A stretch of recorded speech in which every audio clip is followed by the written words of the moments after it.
Мен бүгүн ушу көтөрө турган маселе биз ушу региондорго барганда өзгөчө ошол дарыгерлер менен мугалимдердин ошо кызматтык турак жай маселеси аябай орчундуу болуп турат да бүгүнкү күндөчү.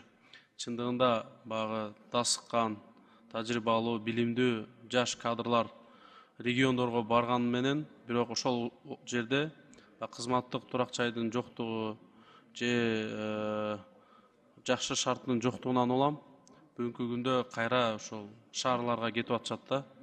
Чындыгында бүгүн баягы кадрдык дефицит бар. Мисалы ошол жакында эле мына 1355 мугалим чындыгында жетишпей экен. Ошо менен эле ошо больницаларда да жолугушууда. Ошо больницада бүгүн бүт жабдуулар бар, ремонту анча-мынча жасалган. Бирок ал жерде ошо кадр жетишсиздиги бар региондордочу. Мисалы ошол реаниматологдор, травматологдор, педиатрлар, кардиологдор жетишпей экен да. Эми себеби ошо бир эле айлык маянасы бирөө болсо, экинчиси ошо кесибин сүйгөн, мыкты билген адистер дагы барып, бирок ошо турак жайдын жетишсиздигинен улам аргасыздан ошол жерлерден кетип атышат да.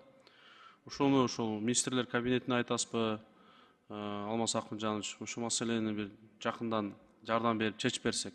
Себеби элибиздин ден соолугу, келечек муунубуздун билими бул баардык нерседен биринчи орунда туруш керек да.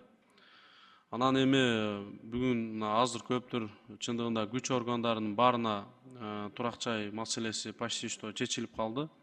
Ошо кийинки ошо приоритеттүү багыт катары ушул багытты алсаңыздар, өкмөт катары ошону бир сунуш берет элем.